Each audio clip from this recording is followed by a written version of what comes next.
अगर आप लोगों ने टाइटल पढ़ लिया है तो भाई सबसे पहली बात तो मेरे को गाली बिल्कुल मत देना, ठीक है। ये जो सोच है वो मेरी नहीं है, बिल्कुल नहीं है मेरी, मैं तो इसके सख्त खिलाफ रहा हूँ।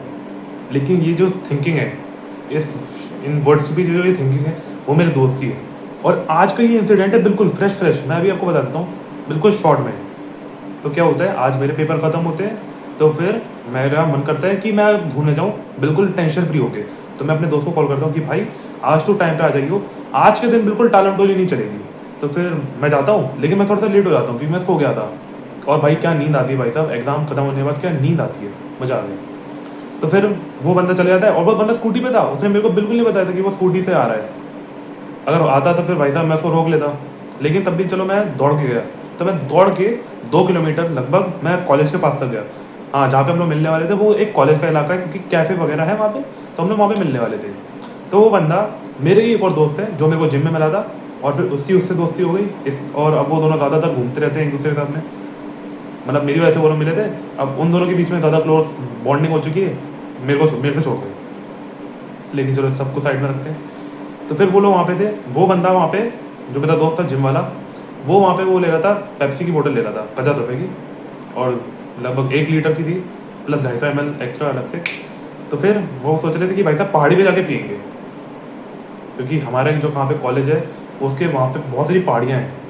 अब पहाड़ियों से आप समझ रहे होगे कि मैं कहाँ की बात कर रहा हूँ। और फिर लेकिन वहाँ पे है ना बहुत ज़्यादा पानी भरा हुआ था, इसलिए हम लोग एक वहाँ पे हॉस्टल के पास में ही, हॉस्टल के जस्ट थोड़ा सा एक रेलिंग वगैरह है, हम लोग वहाँ पे बैठ के आराम से पी रहे थे। मेरा मन नहीं था, लेकिन तभी मेरे को ज़बरदस्ती उन लोगों ने एक गिलास पिला दिया। और उस टाइम पे वहाँ पे, क्योंकि छुट्टी का टाइम था, क्योंकि अभी छुट्टी हो चुकी थी, तो वहाँ पे लड़कियाँ जो थी घूम रही थी अकेले ही, कोई कॉल पे बात कर रहा था, क्योंकि वहाँ पे भाई साहब हॉस्टल है भाई साहब, अगर लड़कों का हॉस्टल है तो लड़कियों का भी हॉस्टल होगा। तो लड़कियाँ वहाँ पे रेंट पे रह रही हैं, तो वो लोग वहाँ पे घूम रहे थे, किसी को कोई कॉल पे बात कर रही थी, कोई गाने सुनते सुनते हेडफोन पे जा रही थी। और भाई साहब मैं तो भाई साहब किसी तरह मैं अपने आप को टिकाने की कोशिश कर रहा था कि भाई ना भाई, ये क्योंकि वो बंदे जो थे गाली दे के बात कर रहे थे, जो कि मैं सख्त खिलाफ हूँ भाई साहब। लेकिन मैं क्या करूँ भाई, मैं दुनिया को बदल नहीं सकता हूँ, इसलिए मैं बस शांत रहा, क्योंकि मैं गाली नहीं दे सकता वो मैं जानता हूँ, इसलिए मैं शांति रहा, बिल्कुल कोई भी बात नहीं बोली मैंने। अगर तुम बोल नहीं सकते हो तो भाई तो शांत रह लो, तो मैंने वही करा। और फिर वो दोनों बात कर रहे थे, वो दोनों मीम्स की बात कर रहे थे थोड़ी बहुत, इंस्टा पे आजकल ये चल रहा है मंजीत के लड़के, वो वगैरह वगैरह। और मोदी जी ने अभी भाई साहब कुछ बोल दिया, संस्कृत में कुछ बोल दिया, और उसके ऊपर भाई साहब बहुत सारे मीम्स बन रहे हैं, तुम लोग जाके देख लेना अगर तुम लोग इंस्टाग्राम चलाते हुए होगे तो।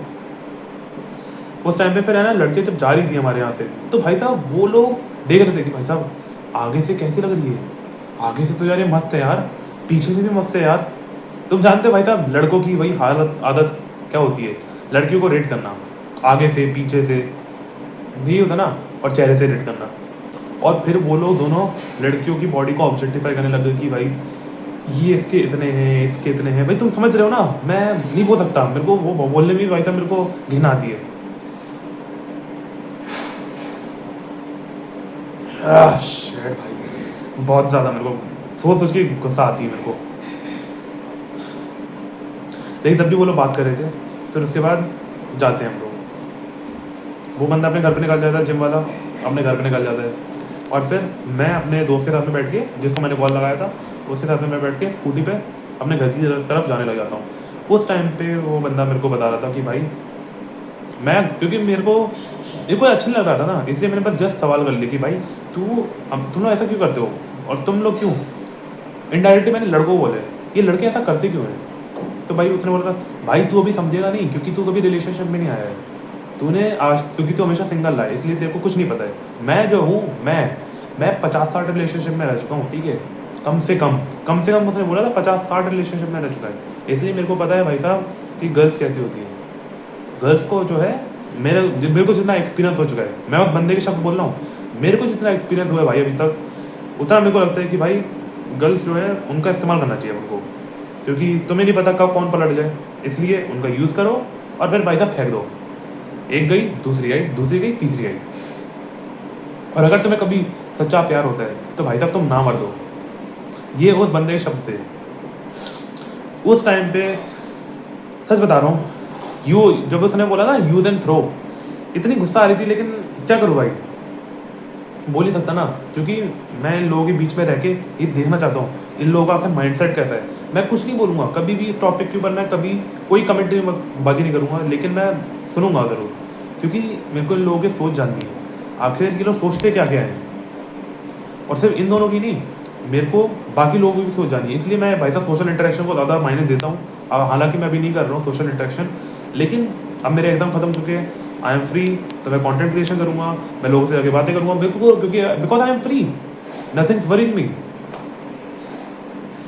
तो भाई मैं बस ये बताना चाहता हूँ कि ये जो उसने बोला ना यूज़ एंड थ्रो वाली बात, मैं इस बात पे बिल्कुल अग्री नहीं करता हूँ।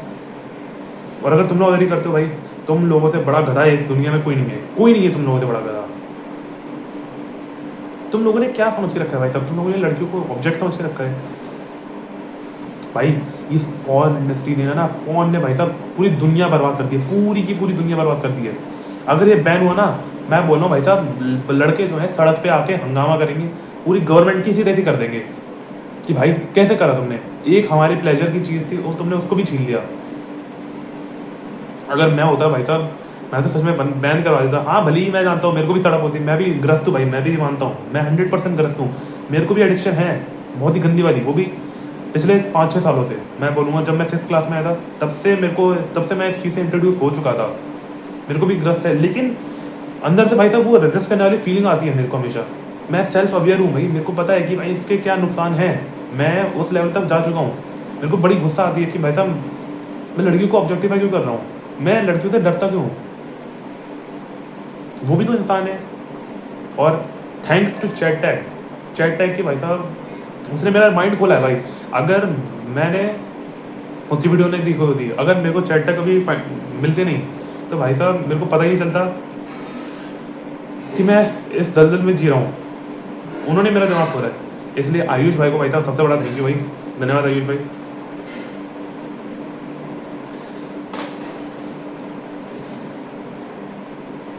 और मैं आप लोगों से भी बोल रहा हूँ कि भाई मत करो ऐसा, बिल्कुल भी ऐसे कमेंट बाजी मत पास करो। ये मत बोलो कि भाई साहब ये आगे से कैसी है, वैसे पीछे से कैसी है, ये मत करो भाई, प्लीज़ मत करो ऑब्जेक्टिफाई। इंसान है वो भी भाई, ठीक है, इंसान है वो इंसान। 450 करोड़ ऐसे ही नहीं है धरती पे, 450 करोड़, तुम 450 करोड़ हो, वो भी 450 करोड़ है, दोनों का हिस्सेदारी बराबर है। तुम उनके बिना नहीं हो और वो तुम्हारे बिना नहीं है, बस यही सिंपल सी बात है। अब हालांकि तुम्हें कभी कोई मिली नहीं है, वो बात अलग है, डोंट वरी, मिल जाएगी, कभी ना कभी तो मिलेगी ना, तो मिल जाएगी। Just improve your self and be patient. अगर तुम अपने आप को इम्प्रूव करोगे, यू विल डेफिनेटली गेट। उन लोगों के अंदर शायद कुछ खास बात होगी, या फिर उन लोगों को अपने आप को इम्प्रूव करने की जरूरत नहीं है, क्योंकि वो ऑलरेडी इम्प्रूव्ड हैं। लेकिन तुम्हें तो अपने आप को इम्प्रूव करने की जरूरत है ना, जो कि बहुत ही अच्छा है, क्योंकि तुम उस फेज से गुजर रहे हो जो फेज से वो लोग नहीं गुजरे हैं। उन लोगों को वो चीज़ आसानी से मिल चुकी है, तुम्हें थोड़ी सी कठिनाई से मिल रही है। और जब कोई कठिन चीज़ मिलती है ना, तो वो बोलते हैं ना, मेहनत का फल हमेशा मीठा होता है। You will get a sweet and happy life, that is all. धन्यवाद, बाय बाय।